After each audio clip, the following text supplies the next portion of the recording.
Hey,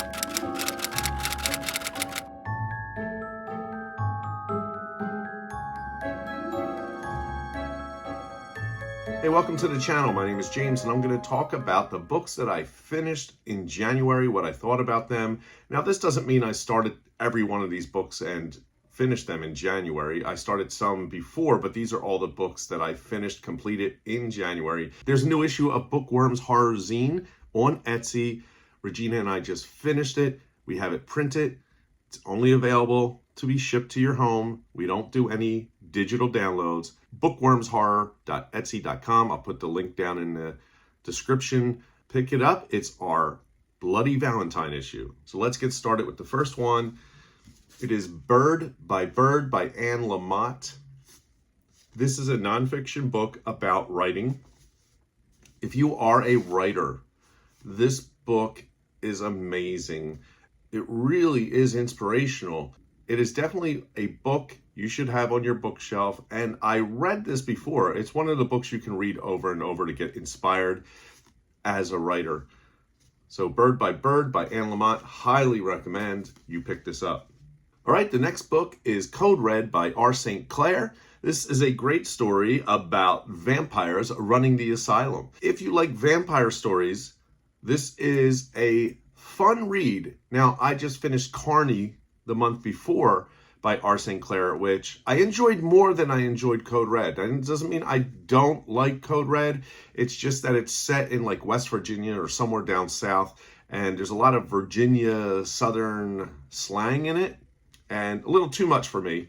But other than that, I thought it was a very fun read. R. St. Clair definitely is a page turner. You can get this on Amazon. Check it out.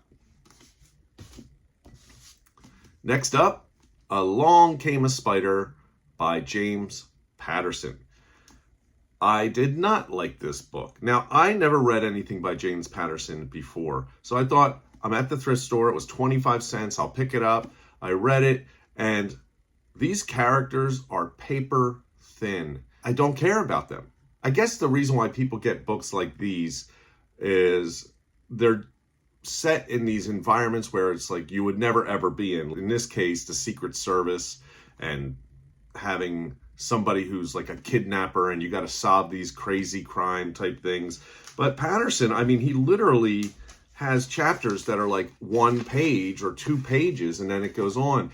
Now, I think that's a trick. I mean, to have very, very, very short chapters is a way of making people feel like they're running through this book. It's a page turner. I'm getting through it quickly, but there's no meat on the bones. So I will not read another James Patterson book because of that. Unless you want to put in the comments a James Patterson book I should read. Maybe I picked up the wrong one. Let me know in the comments. The next, I was at Target and I picked up this book called The Haunting by Natasha Preston. Again, I never heard of Natasha Preston.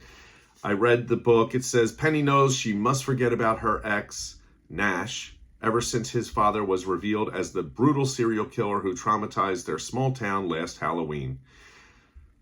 It's this girl running around pining for some dude who is troubled because his dad was arrested a year ago as a serial killer. She and her friends have all these little issues. Not interesting. These characters might even be thinner than James Patterson's characters. And it was extremely predictable what the ending was going to be. So I will not read another Natasha Preston book unless you think there's a book I should be reading by Natasha Preston. Put it in the comments below. All right. Cormac McCarthy's The Road. I'm a little late on this one. Very good book, but very much the same thing over and over. It could have been a good short story. Speaking of, let me go back. I watched the movie. The movie's actually better. Along Came a Spider. The movie's actually better than the book. They didn't follow the book much at all. I think that's why the movie was better. When it comes to this, the book's better. This is more of a character study of what a father and a son experience in a post-apocalyptic world and just trying to survive. It's well written. The book makes more sense than the movie.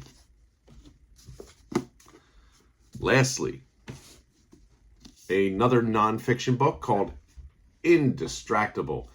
This I would recommend to every single human on earth because we are distracted constantly by our devices. This book is by Nir, I guess it's pronounced Eyal, Nir Eyal, or Eyal, Nir Eyal. It's Nireyal.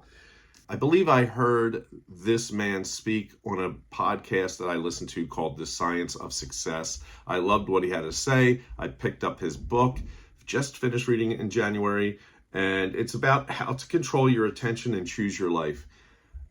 It's indispensable, indistractable. Pick it up. If you like this kind of content, definitely hit that subscribe button and leave any comments of books I should read in the comments below, and I'll see you soon.